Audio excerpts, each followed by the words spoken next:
नमस्कार शेतकरी बंधूंनो, मी Anil Kolekar agro expert या यूट्यूब चॅनलवरती आपले सहर्ष स्वागत करतो। तर शेतकरी मित्रांनो, आज तुम्हाला एक विशेष गोष्ट दाखवणार आहे। ते म्हणजे असं की आपण एका ऊसाच्या क्षेत्रामध्ये उभे आहोत, जिथं नवीन लागवड केलेली आहे ऊसाची। आणि ऊस जवळजवळ या ऊस लावून इथं 15 दिवस झालेले आहेत। तर शेतकरी बंधूंनो, ऊस लागवड केल्यानंतर 10 ते 12 दिवसात ऊस चांगला उगवतो।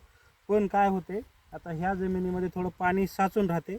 दुसरी अजून एक गोष्ट अशी आहे की पाणी साचून तर राहते, शिवाय मध्ये पाऊस पण जास्त झाला होता आणि यांच्याकडून काय झालं, थोडी पेरी खोलवर गेली होती आणि त्याच्यामुळे थोडं उगवायला थोडा उशीर लागला। पण यांच्या शेतामध्ये आपण अजून एक चूक झालेली आपण बघतोय। तर हे जे आमचे शेतकरी जवळचेच आहेत, तर या शेतकऱ्यांकडून काय व्हायले, त्यांनी परत पाणी सोडण्यात आलं होतं। तर शेतकरी बंधूंनो, एवढ्या लवकर जिथं पाणी साचून राहते आणि जिथं जमिनीमध्ये वापसा कंडिशन लवकर येत नाही, तर अशा ठिकाणी जे आमोनी पाणी आपण देण्याचा प्रयत्न करतो, लोकांना वाटते वरून जमीन हडकलेली आहे। पण शेतकरी मित्रांनो, हे बघा तुम्ही, या ठिकाणी तुम्हाला ओल खूप दिसते आहे। आता इकडं पाणी दिलेलं आहे आणि इकडं पाणी न दिलेलं आहे। तर याच्यामध्ये बघा, तुम्हाला खाली एकदम जास्त ओल भरपूर प्रमाणामध्ये दिसत आहे।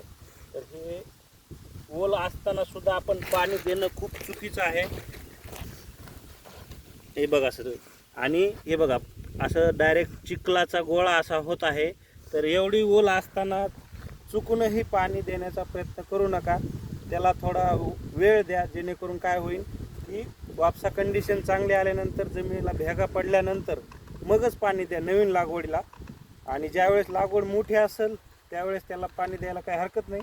पण ही एक सगळ्यात महत्त्वाची शेतकऱ्यांची चूक काय होते की पाणी लवकरात लवकर देण्यात येतात 2-3 वेळेस, त्याच्यामुळे उगवण क्षमता कमी होते। तर असं करू नका। आणि एवढंच सांगायचं होतं की आंबोनी पाणी आपण वापसा कंडिशन बघूनच द्यावे, जेणेकरून आपली उगवण क्षमता चांगली होईल। धन्यवाद।